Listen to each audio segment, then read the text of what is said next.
सबसे पहले तो एक बहुत बड़ा झटका लगा पूरी पाकिस्तानी कौम को। पाकिस्तान क्रिकेट टीम जो है वो दुनिया की जो नई तरीन टीम है, अमेरिकन एक रियासत टेक्सास की थी गालिबन वो टीम, बिल्कुल ही नामालूम किस्म की टीम थी, कोई उन्हें जानता भी नहीं। पाकिस्तान की वर्ल्ड क्लास टीम और सारे मेन प्लेयर्स उसके अंदर खेल रहे थे। वो टीम हार गई अमेरिकी टीम से और बहुत बुरी तरह हारी है। और पूरे मैच में ऐसा महसूस हो रहा था टीम डरी हुई है, सहमी हुई है, टीम के अंदर एतमाद ही नहीं है, वो सामने ही नहीं कर पा रहे, उनमें कॉन्फिडेंस ही नहीं है, वो खेल ही नहीं पा रहे थे। और पूरे मैच में चाहे वो बैटिंग कर रहे हो, टॉस भी जीते, हालांकि टॉस जीतकर पहले बैटिंग करने के लिए गए और पूरी बैटिंग में ऐसे लगा कि किसी भी लम्हे पाकिस्तानी टीम पूरे एतमाद के साथ ग्राउंड में जो खेलती है वो खेल ही नहीं पाई। डरे हुए थे, घबराए हुए थे, हालांकि क्राउड सारा वहां पाकिस्तानी था। विकेट बिल्कुल मुश्किल नहीं थी, यानी वो ऐसी विकेट थी कि फ्लैट किस्म की विकेट थी। थोड़ा बहुत बॉल स्विंग हो रहा था, बॉलर को यॉर्कर करना पड़ता था या स्टंप से बाहर यॉर्कर करने पड़ते थे, या बड़ा बॉलर को मैनेज करके अपना बॉल बीट करना पड़ता था। ऐसी विकेट के ऊपर जो है वो यानी बाबर आजम जैसे प्लेयर ने बड़ा मायूस किया। यानी 43 गेंदों पे 44 रन उन्होंने किए, बहुत ही स्लो खेले, बहुत स्लो खेले बाबर आजम। और बाबर आजम ने जो डॉट बॉल्स खेली वो बहुत बड़ी तादाद में, कहते हैं 19 डॉट बॉल्स की बता रहा था बाबर आजम ने खेली है, जबकि पूरी टीम पाकिस्तान की अमेरिका की नई टीम के मुकाबले में अपने 7 प्लेयर्स आउट करवाने के बाद 159 स्कोर बना सकी। हालांकि मुझे ऐसा लगता था इनको 250 स्कोर मारना चाहिए, जैसी वो विकेट थी। डर डर के खेलते रहे, बाद में जब बॉलिंग की तो वो भी डरे हुए थे, ऐसा लग रहा था। पाकिस्तान अपने टॉप के 4 बॉलर्स लेकर गया, मोहम्मद आमिर, शाहीन अफरीदी, नसीम शाह, जिनका दुनिया में नाम है बॉलर्स का, फिर जो हमारा बहुत तेज बॉलर है हारिस रऊफ, उसको भी, और फिर साथ में स्पिनर भी। तो ऐसी टीम के साथ खेले और इतनी बुरी तरह हारे कि इनमें कॉन्फिडेंस था ही नहीं। इमरान खान एक बात कहा करते हैं क्रिकेट के बारे में, और वो हर मैदान में ये बात कहते हैं कि हार का डर आपको जीतने नहीं देता। तो एग्जैक्टली पहले बॉल से ही ऐसा लग रहा था कि ये टीम शायद हार के डर से खेल रही है। अमेरिका ने पाकिस्तान के 8 प्लेयर्स को आउट किया 21 ओवर्स में। 21 ओवर इसलिए कह रहा हूं कि 20-20 बराबर हो गया। 3 प्लेयर हमने सिर्फ उनके आउट किए, उन्होंने हमारे 7 आउट किए। और दोबारा जब मैच हुआ सुपर ओवर के ऊपर तो उन्होंने 18 रन बनाए और उनका कोई प्लेयर आउट नहीं हुआ, और पाकिस्तान वो रन नहीं बना सका और पाकिस्तान का एक प्लेयर भी आउट हो गया। तो उन्होंने 21 ओवर में पाकिस्तान के 8 प्लेयर्स आउट किए और पाकिस्तान ने 21 ओवर में उनके 3 प्लेयर्स आउट किए। अच्छा, वो ना तजुर्बाकार टीम है और उनके एक्सपीरियंस नहीं था इतना ज्यादा इंटरनेशनल मैचेस का, वरना वो पहला मैच भी सुपर ओवर में ना जाने देते, बल्कि वो बासानी 18 ओवर में 19 ओवर में वो स्कोर को पूरा कर सकते थे। इतना अच्छा और इतने कॉन्फिडेंस के साथ वो टीम खेली है, सिर्फ थोड़ा सा तजुर्बे का फुकदान था। तो अमेरिका ने बड़ा जबरदस्त खेल का मुजाहरा किया, उनकी जो टेक्सास की टीम है, और पाकिस्तान का खेल आपके सामने है। और रीजंस क्या हो सकते हैं, देखिए टीम का मोराल ही बिल्कुल डाउन किया हुआ है। वहाब रियाज जैसे बंदे को जो है वो उन्होंने बना दिया टीम का चीफ सेलेक्टर। एक दौर में वो अच्छी बॉलिंग किया करते थे, लेकिन फिर 6 छक्के भी खाए उन्होंने हम सबके सामने। और जब वो बिल्कुल निस्तो नाबूद हो गया, और क्रिकेट का जो कोच होता है या क्रिकेट का जो चीफ सेलेक्टर होता है वो बहुत ज्यादा क्रिकेट सेंस रखने वाले लोग होते हैं, उनका बड़ा लंबा एक्सपीरियंस होता है। वो ऐसे आप उठा के किसी स्टार को नहीं लगा देते। फिर मोहसिन नकवी साहब को क्रिकेट के बारे में सारी जिंदगी उन्होंने क्रिकेट की फर्स्ट क्लास क्रिकेट उन्होंने कहाँ खेली है, क्रिकेट के बारे में उन्हें कुछ पता हो, कुछ चीजें वो जानते हो। बस ताल्लुकात की बुनियाद के ऊपर वजीर आला पंजाब बन गए पहले, फिर वो सेनेटर बन गए, फिर वो पाकिस्तान के वजीर दाखिला बन गए, और पाकिस्तान क्रिकेट बोर्ड के चेयरमैन भी बन गए। अब जब इतने सारे ओहदे वो संभाल रहे हैं और नीचे उन्होंने अपने ताल्लुक वाले लगा दिए हैं, तो टीम का तो यही हाल होगा। और आजम खान एक दफा फिर 0 पे आउट हो गए। मुझे इस हार के अंदर जो सबसे इंपॉर्टेंट चीज लगी वो एक ही लगी, और वो थी टीम का डरे होना। टीम सहमी हुई थी, टीम के अंदर एतमाद था ही नहीं, कॉन्फिडेंस ही नहीं था, और वो पूरा मैच ऐसे लटके हुए मुंह के साथ खेल रहे थे कि जैसे पता नहीं हम जीतेंगे या नहीं जीतेंगे। टीम एक यूनिट बन के खेली ही नहीं। बहरहाल ये पाकिस्तान की एक इबरतनाक शिकस्त है, और अमेरिका की नई टीम की बिल्कुल नई बच्चा टीम जो है उनकी पहली एक बहुत बड़ी फतह है। अभी तो आपको अफगानिस्तान से खेलना है, बांग्लादेश से खेलना है, इंग्लैंड से खेलना है। इन विकेटों के ऊपर इंग्लैंड इतनी फेंटी लगाएगा, वेस्ट इंडीज इस तरह का कुटापा लगाएगा, इंडिया की टीम अभी पड़ी हुई है, और ऑस्ट्रेलिया, अभी आप देखें क्या तमाशा होगा यहाँ पे। तो पाकिस्तान की टीम ने सख्त मायूस किया पाकिस्तान की कौम को, और ये पहले ही मैच उन्होंने बुरी तरह हार लिया। और शायद ये इस वर्ल्ड कप का जो बड़े अपसेट होंगे उनमें से ये सबसे बड़ा अपसेट है। इमरान खान साहब के 2 स्टेटमेंट्स हैं, वो मैं आपके सामने रख देता हूं, और ये बहुत अहम स्टेटमेंट है। इस एक स्टेटमेंट ने पाकिस्तान के जो रवायती सियासी खानदान है उनकी कई कई दहाइयों की सियासत को खा लिया है। इतना बड़ा स्टेटमेंट इमरान खान ने दिया है। तो ये 2 जुमले, लेकिन ये बताते हैं कि इमरान खान सियासतदान नहीं है, वो लीडर है। तो ये 2 जुमले, लेकिन ये 2 जुमले आपको बताते हैं कि इमरान खान कितना बड़ा आदमी है। ये बताते हैं कि उसका कैरेक्टर क्या है, ये बताते हैं कि वो अपने बारे में सोचता है या अपने मुल्क और अपने लोगों के बारे में सोचता है। इन दो जुमलों के ऊपर पूरी किताब लिखी जा सकती है। वो दो जुमले में आपके सामने रखता हूं। इमरान खान ने कहा कि मैं जेल में ही हूं, तरमीम बहाल होने से मेरी आसानी तो हो जाएगी। यानी जो केस है ना नैब वाला, इसमें अगर मौजूदा हुकूमत का मौक़िफ़ मान लिया जाए तो इमरान खान के लिए आसानियां पैदा हो जाएंगी। उन्होंने कहा देखो मैं जेल में हूं, इस तरमीम के बहाल होने से मेरी आसानी तो हो जाएगी, लेकिन मेरा मुल्क दिवालिया हो जाएगा। वो आदमी कहता है मुझे बेशक जेल में रखो, मेरे ऊपर बेशक सख्त कानून और सख्त केस बनाओ, लेकिन मेरे मुल्क को दिवालिया नहीं होने देना चाहिए, मेरे लोगों का नुकसान नहीं होना चाहिए, कानून का शिकंजा करप्ट लोगों के ऊपर कसा जाना चाहिए। अच्छा, ये बात ना इमरान खान की यानी लीडर और डीलर में फर्क बताती है। जो डीलर है ना वो फटाफट आता है, कानून तब्दील करता है अपने मुताबिक। जो लीडर है वो जेल में भी बैठा हुआ है तो वो कह रहा है कानून सख्त कर दो, बेशक मुझे चाहे उसका नुकसान हो जाए। ये फर्क है, ये फर्क है। और भी बहुत सारे फर्क है, वो भी मैं आपको बताता हूं। लेकिन इमरान खान साहब ने कुछ स्टेटमेंट्स और दिए हैं। उन्होंने कैटेगोरिकली कहा इमरान खान साहब ने कि मैं तो किसी किस्म की डील नहीं करूंगा और सुरखरू होकर बाहर निकलूंगा, कामयाब होकर बाहर निकलूंगा। ये इमरान खान साहब का मौक़िफ़ है। और एक और बड़ी खबर है इमरान खान साहब के हवाले से कि जो उन्होंने एक ट्वीट किया हुआ है, उन्होंने तो नहीं किया, उनकी सोशल मीडिया टीम ने किया है, लेकिन उनकी मर्जी से किया है। बकौल इमरान खान साहब के वो डटे हुए हैं। तो इमरान खान साहब ने एक मरतबा फिर जो सोशल मीडिया के ऊपर उनकी तरफ से एक ट्वीट हुआ था उनकी टीम की तरफ से, इस मामले में शामिल तफ्तीश होने से इनकार कर दिया। वहां पे FIA की टीम पहुंची थी और 2 लोगों की टीम थी, लेकिन इमरान खान साहब ने दूसरी मरतबा भी शामिल तफ्तीश होने से इनकार कर दिया। इससे पहले जब उनसे पूछा गया था तो उन्होंने कहा था एब्सोल्यूट नॉनसेंस, जो एलिगेशन आपने लगाए, मैं अपने वकला की मौजूदगी में ही आपसे मिलूंगा। और इमरान खान ने तफ्तीश में शामिल होने के लिए अपने वकला की मौजूदगी की शर्त को दोबारा दोहराया है। और जब उन्होंने नई मुलाकात की तो फिर टीम वापस रवाना हो गई, FIA की जो तफ्तीशी टीम थी। बहरहाल ये इमरान खान साहब का मौक़िफ़ है और उन्होंने इसके ऊपर वो दोबारा से डट गए हैं। लेकिन आप ये देखें कि एक आदमी जेल में पड़ा हुआ है और उसकी सहूलतों की, या जो उसको कमरा दिया गया है, या जो उसकी एक मशीन वहां पड़ी हुई है, या जिस जगह पे उसको बंद किया गया है, उसके मनाजिर चलाए गए TV चैनल्स पे और तस्वीर बनाकर दिखाई गई। पाकिस्तान तहरीक-ए-इंसाफ के एक रहनुमा जो इमरान खान साहब को अक्सर जाकर जेल में मिलते हैं, उन्होंने मुझे बताया कि जेल के अमले ने उन्हें आगाह किया है कि इमरान खान साहब के ये जो सेल और इसकी सराउंडिंग की जो तस्वीर ली गई है, इनसे पहले जब इमरान खान साहब, ये उस वक्त ली गई जब इमरान खान साहब यहां से मूव किए हुए थे, या तो वो मुलाकातों के लिए निकले हुए थे, ये कंफर्म नहीं हुआ कि वो कहां निकले हुए थे उस वक्त, बहुत मुमकिन है कि वो मुलाकातों के लिए गए हुए थे, या इमरान खान साहब जो है वो ये पेशी के अंदर कहीं मसरूफ थे।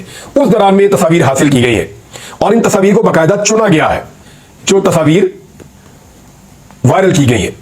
अच्छा, इसमें जो मुझे तहरीक-ए-इंसाफ के रहनुमा ने बताया, उन्होंने कहा जी कि जेल के अमले ने या सोर्सेज ने बताया कि बड़ी तैयारी करके, बड़ी सफाई सुथराई करके, चीज़ों को फैला के रख के फिर जाके ये एक बनाई गई है, ये तस्वीर बनाई गई है। क्योंकि अगर आप गौर करें तो जो कूलर है वो इधर वाली साइड पे होना चाहिए ना, जहां बाहर से हवा आती है। नॉर्मली कूलर को कभी कमरे के अंदर इधर वाली साइड पे नहीं होता, सर वाली साइड पे इधर होता है, लेकिन हो सकता है कि उधर भी रखा हो, मुझे कोई इसका आइडिया नहीं है। मुमकिन है कि उस तरफ से फिक्स किया गया उसे, लेकिन ये बात है कि इसको जरा सेट करके, चीज़ों को सही रख के, अलाइन करके, चीज़ें शामिल करके वो ये क्लेम कर रहे थे कि तस्वीर इस तरह बनाई गई है। लेकिन हुकूमत ने कोशिश की इमरान खान को खराब करने की, उल्टा हुकूमत खराब हो गई। ये जो काम करते हैं ना इनका उल्टा हो जाता है। आज पूरी कौम जो है वो इमरान खान के सेल को देखने के बाद रंजीदा है। लोग ये कह रहे हैं कि भाई वो इतना बड़ा आदमी, पूरी दुनिया में उसका नाम, वो जहां जाता है अमेरिकी सदर भी उसके फैन हो जाते हैं। ऐसे आदमी को एक छोटे से सेल के अंदर बंद किया हुआ है, जहां पे वो अगर चले तो 2-3 कदम नहीं चल सकता वो आदमी। और उस आदमी को अपनी वर्जिश के लिए एक मशीन अवेलेबल है और रबड़ की रस्सियां उसको अवेलेबल है, जिसके साथ वो अपनी वर्जिश करता है। इसके अलावा उसको कोई सहूलत भी नहीं है, जिसने सारी जिंदगी ग्राउंडों में और एक्सरसाइज में गुजारी है। तो अब मामला यह है कि बजाय कि इमरान खान साहब के खिलाफ कोई प्रोपेगेंडा किया जाता है इन चीजों पर रख के, उल्टा यह हो गया कि इमरान खान साहब का फायदा हो गया और लोग हुकूमत के खिलाफ हो रहे हैं और इमरान खान साहब के लिए लोगों के दिलों में हमदर्दी में इजाफा हो रहा है। सोशल मीडिया इसकी गवाही दे रहा है। बाहर निकले तो लोग यही बात कर रहे हैं कि हमें तो आइडिया नहीं था, हम तो समझ रहे थे कि जिस तरह के कमरे में नवाज शरीफ साहब को रखा हुआ था, या जैसे कमरे में मरियम नवाज साहिबा को रखा हुआ था, या जिस तरह की हमने तस्वीर और वीडियोस पहले देखते रहे अस्पतालों में या इधर उधर, तो हम तो ये समझ रहे थे इमरान खान साहब को कोई होटल नुमा कमरा होगा जेल के अंदर, जिसके अंदर रखा हुआ होगा। ये तो बिल्कुल ही छोटा सा सेल है, यानी इतना, इससे बड़ा तो बाथरूम होता है घर का, जितनी छोटी जगह पे इमरान खान साहब को बंद किया हुआ है। और वो मगरिब से लेकर और फजर के बाद तक वहां पे बंद रहते हैं और उसके बाद उनको बाहर निकाला जाता है कुछ देर के लिए। तो ये जो सूरत हाल है, इसने अवाम के दिलों में इमरान खान साहब के लिए इज्जत में इजाफा किया है। अब मैं आपको एक चीज सुनाता हूं, बल्कि पहले आपको मैं एक चीज पढ़ के सुनाता हूं कि इमरान खान साहब के सेल में AC नहीं है, ये आपने देख लिया, और नवाज शरीफ साहब के सेल में AC मौजूद था। जब जरा थोड़ा सा इशारा ही हुआ था ना कि नवाज शरीफ का AC उतार लेंगे, तो शहबाज शरीफ ने खत लिखा था और शहबाज शरीफ ने चीफ सेक्रेटरी को खत लिखा और इस खत को बहुत सारे लोगों को जो है वो सीसी भी किया, यानी बहुत सारे और ताकतवर लोगों को ये खत, चीफ जस्टिस को, पंजाब के चीफ जस्टिस को, सबको भेजा ये खत। उसमें शहबाज शरीफ ने कहा क्या, उन्होंने कहा कि नवाज शरीफ की जेल से एसी उतारने का हुकूमती खत पंजाब हुकूमत के मेडिकल बोर्ड की सिफारिशात की खिलाफ वर्जी है और खबर के मुताबिक ये जो है ना वो कहीं एसी उतारने का खदशा मौजूद है और मेडिकल बोर्ड ने सिफारिश की हुई है नवाज शरीफ साहब को मुनासिब दर्जा हरारत वाले कमरे में रखा जाए। बोर्ड ने अपनी रिपोर्ट में बताया कि मुनासिब दर्जा हरारत में ना रखने से इनके गुर्दे फेल हो सकते हैं। अगर इनका एसी उतारा तो मियां साहब के गुर्दे फेल हो सकते हैं। शहबाज शरीफ ने खत लिखा था उस वक्त के चीफ सेक्रेटरी पंजाब को। तो ये था जी मियां साहब की हकीकत। अब मैं आपको जरा एक थोड़ी सी ऑडियो सुनाता हूं, इसको आप सुन लीजिए और फिर आप फैसला कीजिए कि मियां साहब जब जेल में थे तो उनकी पार्टी की क्या हालत थी और किस तरह वो मिन्नतें किया करते थे और किस तरह वो पल पल के बाद प्रेस कॉन्फ्रेंस करते थे मियां साहब की सेहत को लेकर। फिर मियां साहब मुल्क से बाहर चले गए, लेकिन पहले आप ये देखें होता क्या था, ये सुने आप। उनके प्लेटलेट्स जो थे वो तकरीबन 16,000 पे आ चुके थे। शरीफ साहब के प्लेटलेट तकरीबन 10,000 से नीचे गिर गए, लेकिन रात को उनके प्लेटलेट्स जो थे वो 6,000 के ऊपर थे। जो प्लेटलेट काउंट है वो नवाज शरीफ साहब को एक बड़ी संगीन बीमारी है जिसको इम्यून थ्रोम्बोसाइटोपेनिया कहते हैं। इसके अलावा आप सब जानते हैं कि उनको पहले 2 हार्ट अटैक्स हुए, ये तीसरा हार्ट अटैक हुआ था। 2 बाईपास हो चुके हैं, 7 स्टंट हैं, 10 स्टेज है किडनीज की भी। ब्लड सप्लाई ब्रेन को देती, वो 60 से 70% जो है वो ब्लॉक्ड है। अगर 2000 प्लेटलेट काउंट मियां मोहम्मद नवाज शरीफ साहब का हो गया मायोकार्डियल इन्फॉक्शन कहा कि मियां साहब के लिए जो हमने रिपोर्ट बनाई है उसमें अभी हमने 80% जो है उसकी जो सेवेरिटी है डिजीज की उसको कम करके बताया है। लेकिन ये आपने सुन लिया, ये वो बीमारियां थी जो मियां नवाज शरीफ साहब को लगी हुई थी जब वो एसी वाली बेहतरीन वीवीआईपी किस्म की जेल में मौजूद थे। फिर मियां साहब की मर्जी की मुलाकातें भी होती थी और इसके बावजूद जब वो अस्पताल में आए तो डॉक्टर यास्मीन राशिद ने और मियां महमूद रशीद साहब ने बहुत फैसिलिटेट किया मियां नवाज शरीफ साहब को और उनकी फैमिली को ताकि उन्हें कोई दिक्कत ना हो। फिर वो पाकिस्तान से बाहर चले गए।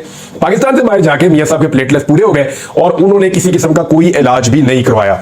ये 20,000 से कहानी शुरू होती है प्लेटलेट्स की और 2,000 से नीचे मियां साहब के प्लेटलेट्स ये हर घंटे घंटे के बाद नीचे लेकर जा रहे थे पीएमएलएन के लोग। उन्होंने कहा 2 बाईपास हो गए, 7 मियां साहब को स्टंट डल गए, 70% शरियानें बंद कर दी थी, मुश्किल बीमारियों के नाम ले रहे थे जो कभी याद भी नहीं होते हमें। तो ये था मियां नवाज शरीफ। अब दूसरी तरफ इमरान खान, उसको हमने बैठे हुए देखा जेल में, हशाश बशाश बिल्कुल सेट।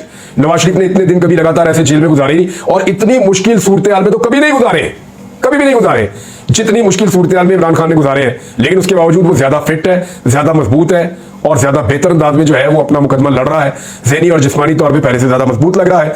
तो ये जी फर्क था मियां नवाज शरीफ का और इमरान खान का। अब जी अजहर मुशवानी साहब के हवाले से एक खबर है, ये पाकिस्तान तहरीक इंसाफ के सोशल मीडिया के सीनियर कारकुनों में से एक है और अजहर मुशवानी और जबरान इलियास, इनके ऊपर इल्जाम भी लगाया जाता है कि ये इमरान खान साहब का जो सारा सिस्टम है सोशल मीडिया का, इल्जाम क्या है एक्चुअली ये लोग कंट्रोल करते हैं। और पाकिस्तान तहरीक इंसाफ का जो सोशल मीडिया है वैसे तो वो बहुत वसी है, वो नौजवानों का एक बहुत बड़ा हुजूम है जो बगैर पैसे लिए भी काम करता है और दिन रात काम करता है और बहुत बड़ी तादाद में वो है, इतने तो वोट्स भी नहीं हो सकते।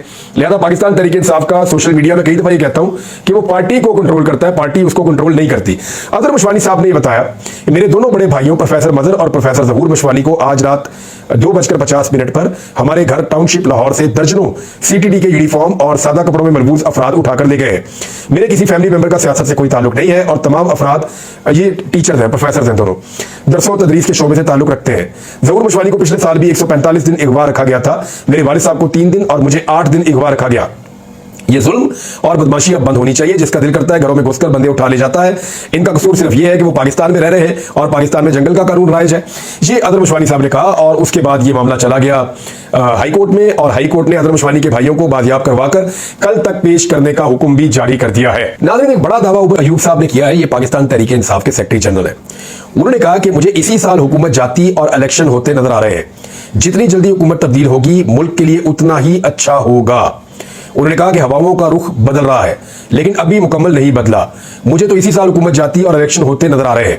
ये सिस्टम और हुकूमत नहीं चल सकती, इसलिए जल्द गिरेगी। जितनी जल्द हुकूमत तब्दील होगी मुल्क के लिए उतना ही अच्छा होगा। हुकूमत कंप्रोमाइज्ड है, इस पर किसी को एतमाद है, ना ये सख्त फैसले कर सकती है। फौरी नए इंतखाबात, लेवल प्लेइंग फील्ड, पीटीआई की आदत और मुकदमात खत्म किए जाएं, हमारा मैंडेट भी वापस करें, फिर इन सियासी जमातों से बात करेंगे, वरना फिर इनसे बात नहीं हो सकती। यही बात इमरान खान साहब ने भी की थी। तो क्या वाकई इसी साल ये हुकूमत गिर जाएगी और इलेक्शन हो जाएंगे? डिपेंड करता है कि ये हुकूमत अवाम पे कितना बोझ डालती है और अवाम बजट के बाद इस हुकूमत के खिलाफ किस नौयत का रिएक्शन लाती है, और उस रिएक्शन को पाकिस्तान की जो अपोजिशन की जमातें हैं वो किस हद तक कैश करके नए इंतखाबात के लिए दबाव डाल सकती हैं। ये है जी बड़े सवालात, इनसे ही पता चलेगा कि क्या होगा। नाज़रीन, शुएब शाहीन साहब ने कहा है कि टीवी पर नरेंद्र मोदी की प्रेस कॉन्फ्रेंस लाइव दिखाई जा रही है, लेकिन एक मुहिब्बे वतन पाकिस्तानी इमरान खान की तस्वीर और नाम पर पाबंदी है। इस रियासत के इस जालिम निजाम के खिलाफ लड़ना है। ये नहीं, इमरान खान को नहीं दिखा रहे, नरेंद्र मोदी को दिखा रहे हैं। तो मोदी का यार फिर कौन है? नरेंद्र मोदी को पाकिस्तान के टेलीविजन पे लाइव दिखाया गया है। जबकि एक और खबर यह है, और ये मोहम्मद हसन रजा साहब ने ये खबर दी है, और वो ये फरमा रहे हैं कि पंजाब में जो वज़ीर आला का सवाबदीदी फंड होता है, ये वो फंड होता है कि अपनी मर्जी से खर्च करो, कोई हिसाब किताब नहीं। इमरान खान साहब ने अपने दौर में इन फंड्स को खत्म करने का ऐलान किया था। बहरहाल मरियम नवाज के फंड के अंदर 2 अरब रुपए का मजीद इजाफा करके इस सवाबदीदी फंड को 5 अरब रुपए कर दिया गया है, जिसको मर्जी बांटा जाए, इनाम दिया जाए, कोई फर्क नहीं पड़ता, कोई पूछने वाला नहीं है। नाज़रीन, अब तक के लिए इतने, अपना ख्याल रखिएगा, अपने चैनल का भी। अल्लाह हाफ़िज़।